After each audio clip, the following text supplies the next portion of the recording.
Hey everyone, it's Robin, Artist Island Crafts, and welcome to my studio. This is my WiP It Wednesday video where I show you the crafty goodness that I've been working on this week. I am completely out of scrappy note cards. I have 0 in stock. I actually had an order for some, which came through just the right time as I was finishing up making my latest stash collection of them. I think I showed you last week or the week before. It's a process for me. I don't really just make the cards all at once in like 1 or 2 days and be done. One day I will have gathered all my scraps and I will fuse them down to the interfacing. Next day, a week later, 2 weeks later, whenever I do it, I'll cut them all out and stitch them all down. And I'll just keep progressing through the process. Because I don't make just one. I made 49. I'm in the mood to change up how I make my scrappy cards again, and not the process of making them, just the scraps that I'm using. So I'm going to go for something a little different on the next batch. I did the same thing with my scrappy fabric postcards. I will get in the mood and I'll make a bunch of them a certain way, and then after a bit I'm like, nah, I don't like those anymore and I want to make something different. But for this batch, this is what I have. Most of them are just going in the horizontal version, left to right, for my scraps. My cards now look like this, so I have a little bit shorter at one end the way I fold it so that they're not even, just to make it easy to open up. Blank on the inside, no stitching, so you can actually use the entire card. And on the back, I have my Artist Island Crafts.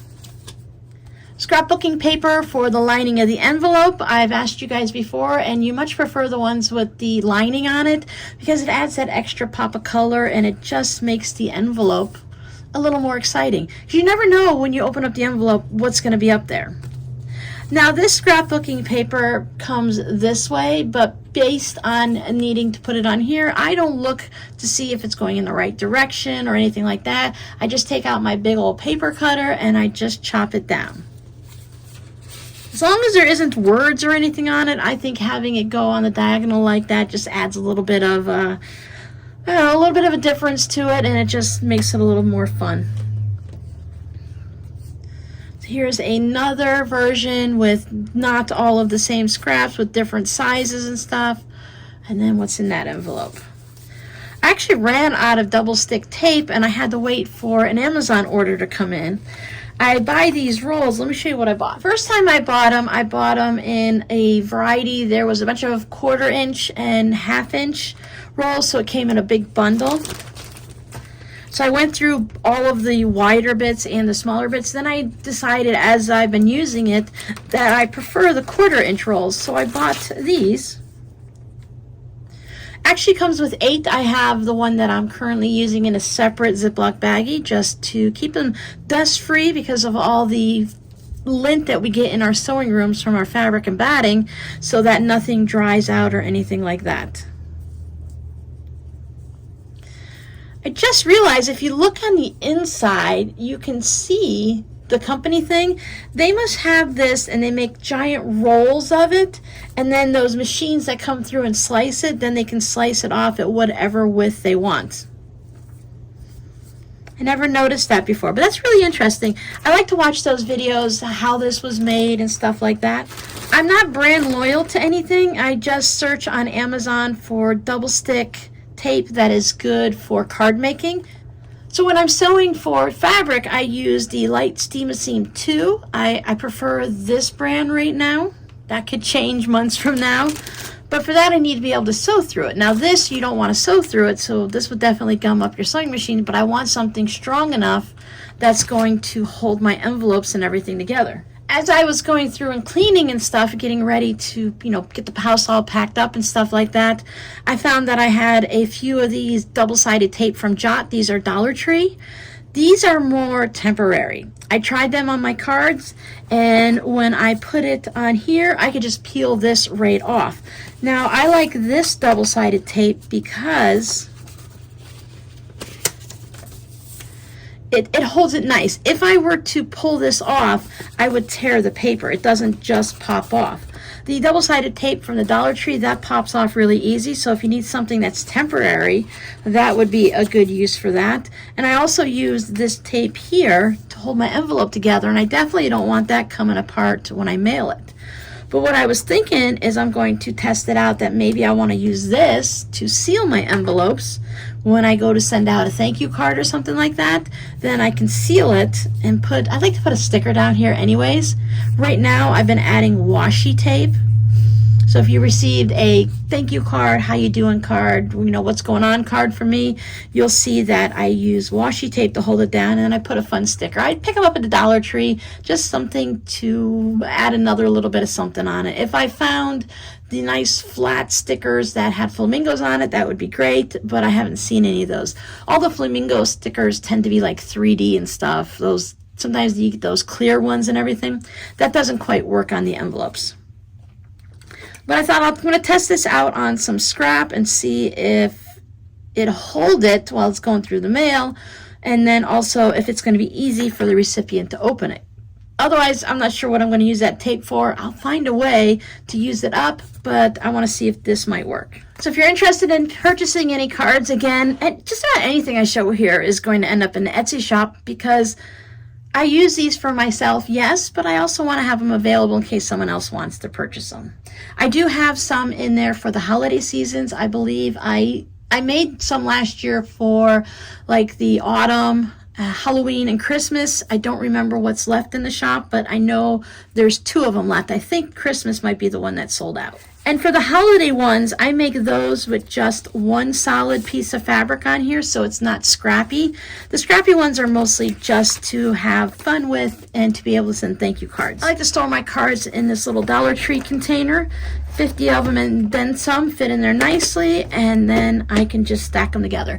I also keep the ones for the Etsy shop in a separate container, and I also have a couple of these for my fabric postcards. Fabric postcards stack on end nicely in these, and again, it just keeps all the fuzzy and dust out of it. And right now I keep these in the fabric room, so that environment isn't extra dusty. There's no sun that comes into that room, which kind of is a little sad. I should open up that curtain every now and then just to let the sun kind of do its thing in the room. But the cats don't go in there. There's no fabric being manipulated. I'm not sewing in there or anything like that. So everything is really, I'm really happy with how well the dust stays out of these. Of course, you know, it's going to get down in there, but overall, I think it works out pretty good.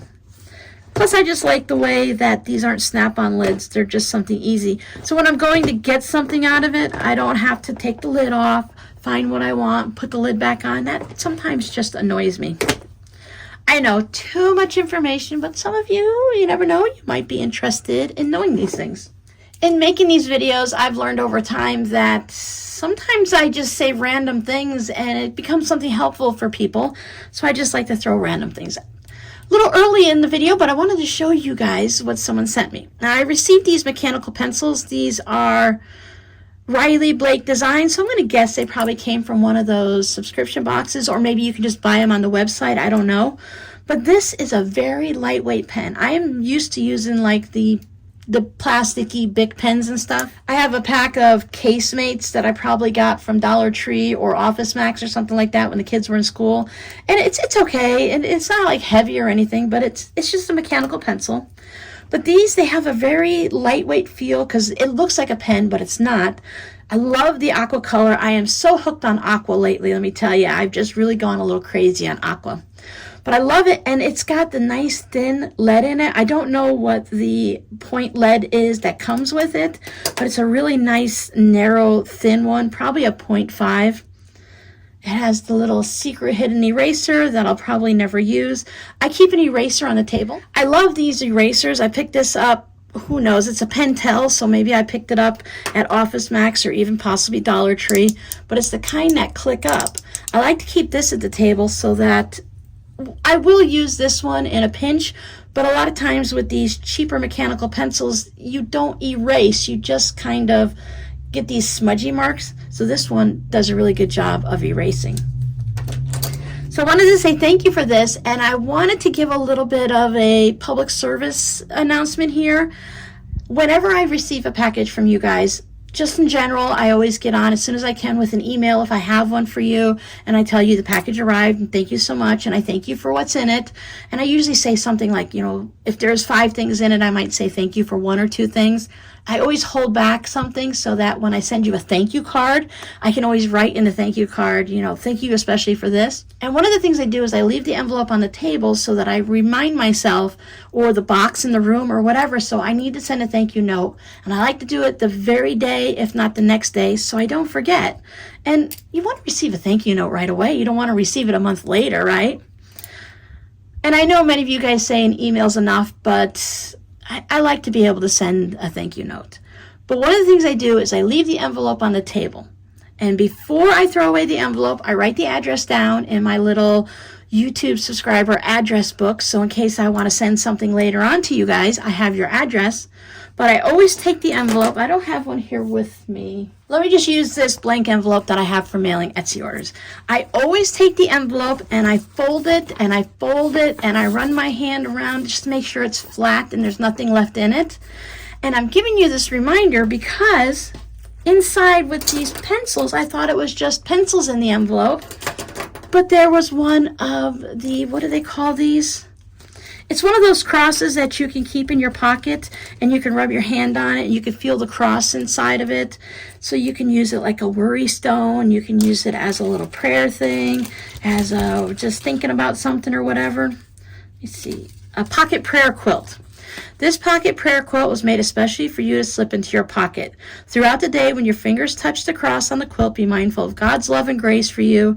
Say your favorite prayer for those you love and for the USA. Keep this as a tangible symbol of God's peace.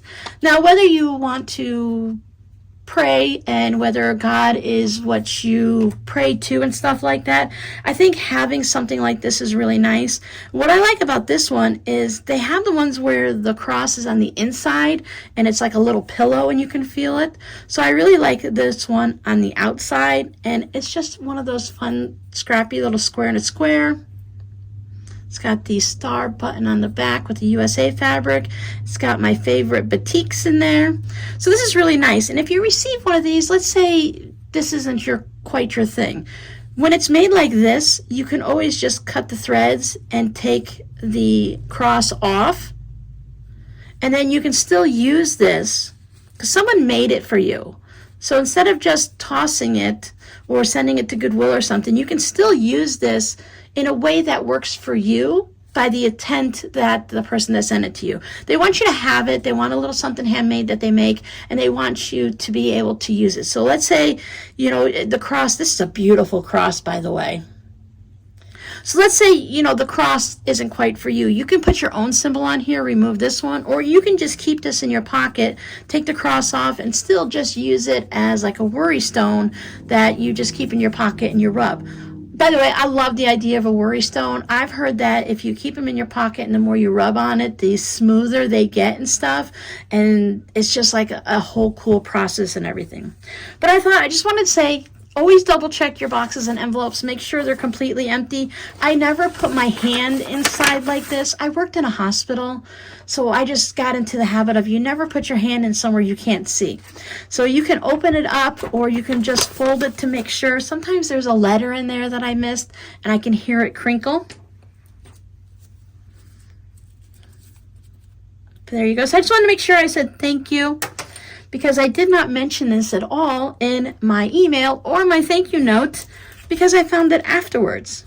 And for those of you that are like me and you love to collect office writing tools and stuff, if you come across these or you see them on the website or something, I haven't had a chance to check, these are really great. So if you love pencils, this is a good one to grab. So when you come here and you come to visit Robin at RS Island Crafts, you just never know what you're going to end up seeing or hearing. So while it's great for my YouTube channel, if you watch videos from the beginning to the end, or at least let them play to the end while you go off and get a drink or something, it might be a good idea every now and then to just actually listen, because you might pick up a little tip or trick or just hear some type of random thing. So thank you guys so much for watching last Friday's video where we took our panels. There's no seam at the bottom. Sometimes with zipper pouches, when I first started making them, things sounded really like amazing. Like I don't know how they made that. How did they come up with this project? How did they sew that? But now that I've been making hundreds, and I can say hundreds because I actually finished my taxes recently and I had to do an inventory of what I've made and what I sold and what I have in the shop and stuff. Yeah, I can say I can easily make hundreds of zipper pouches because I made over 100 last year. Crazy, right? But this zipper pouch has no seam on the bottom, so if you have one quilted piece, I will be doing a video coming up soon where I can show you how to take a piece of fabric that's fully quilted with the lining and the outer and how we can turn it into the zipper pouch. And by that I mean, have you seen the ones where they have like binding strips here?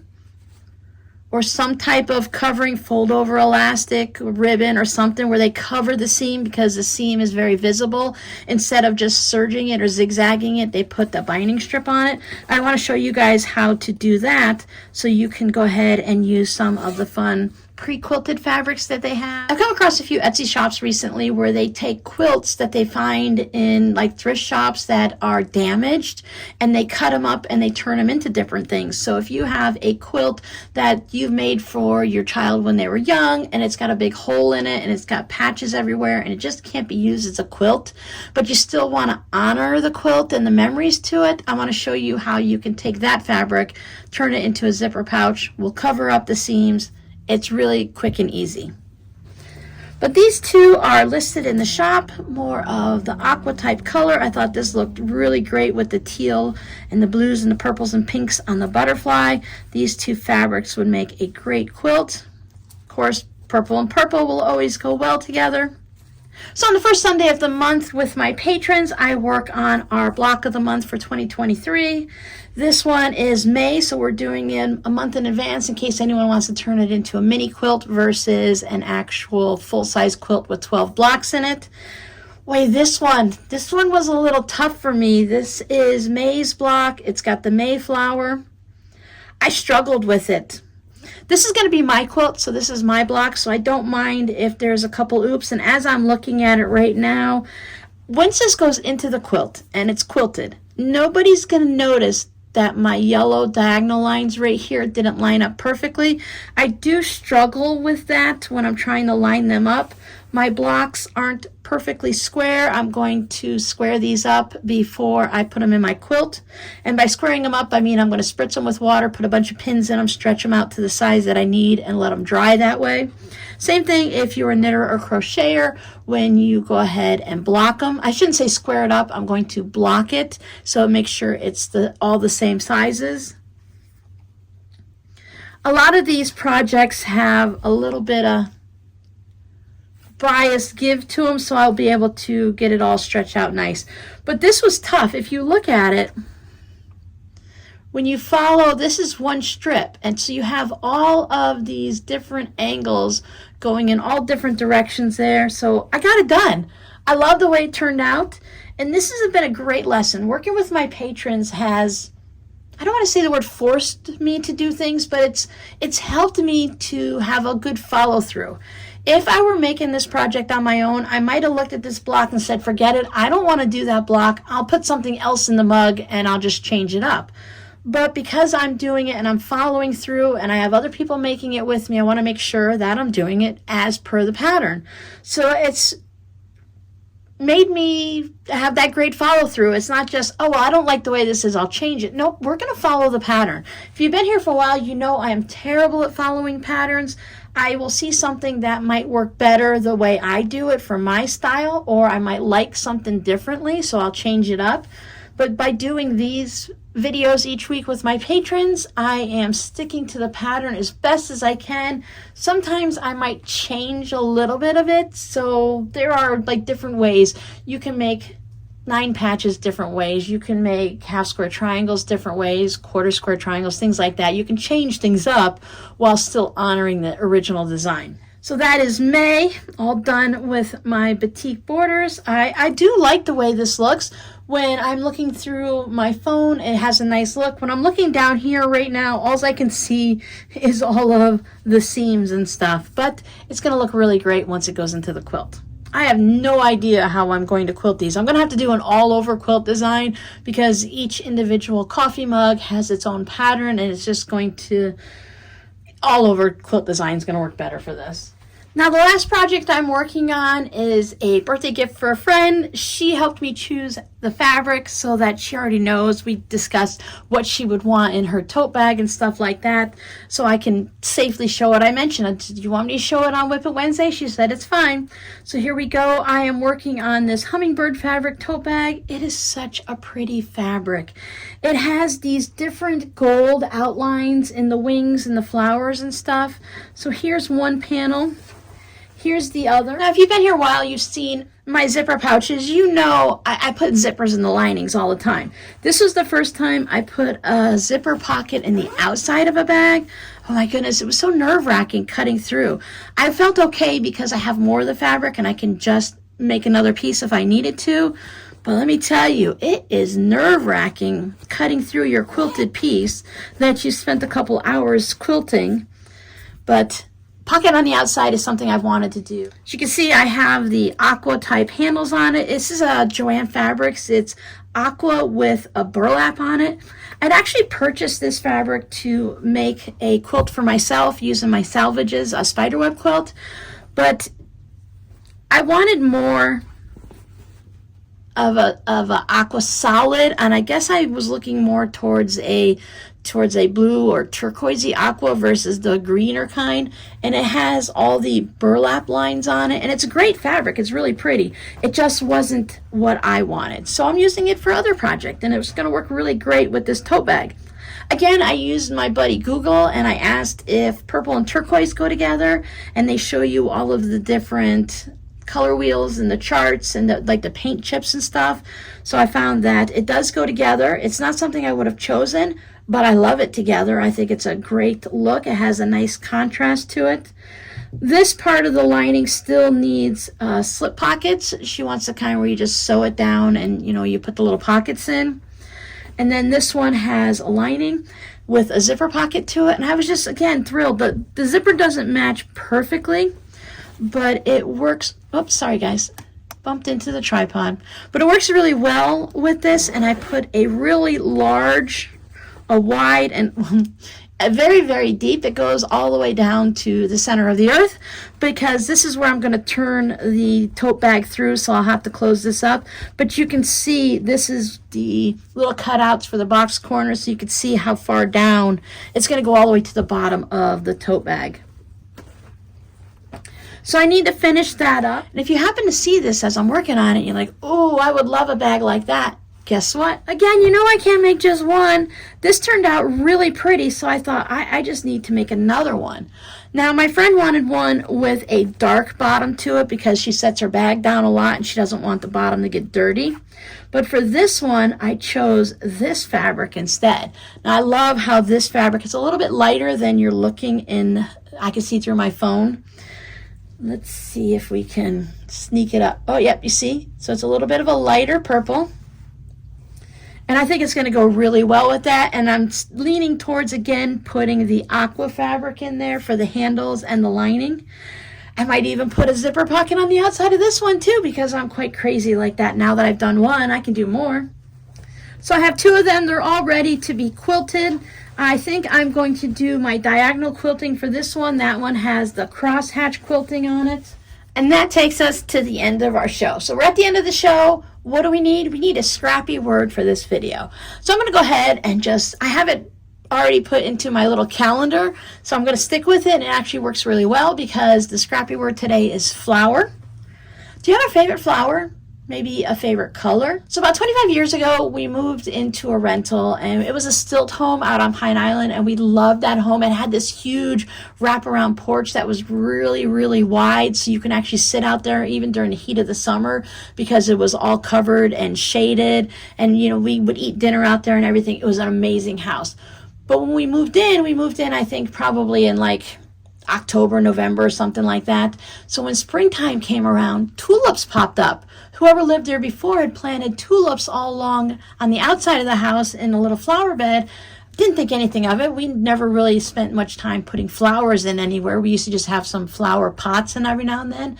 So I knew nothing about like bulb flowers. So when Easter time comes and springtime and all of a sudden these gorgeous flowers popped up, I was in love. So tulips have always held a nice place in my heart because I the bulb flowers in general. I don't know all of them, but I know tulips. I love the shape of them. And of course, you're like, Robin, well, what about your hibiscus? I love my hibiscus. I really do. But my original was tulips, and they're just, I love those colors. You can plant all the different bulbs and have all different colors popping up, and it's just like, surprise, here we are. So that's one of my favorite flowers. Until we sit down and talk about things like this, sometimes I don't realize how many things I like, because I love sunflowers. And those are great. I think I have flowers for the season. So my hibiscus are great during the summer. We have tulips in the spring. And then in the autumn, we have the sunflowers. So there's just a little bit of something all year round. So thank you guys so much for hanging out with me. And I remember we have a live stream this Friday at 3 p.m. Eastern. I have this small sewing box. Remember when we made the notebooks like this? So I have this project box still, so I thought maybe we'd go ahead and make this during this week's live stream. So thank you guys so much for hanging out with me. Hopefully I will see you Friday during the live stream, and if not, I will see you next Wednesday on WiP It Wednesday. Bye!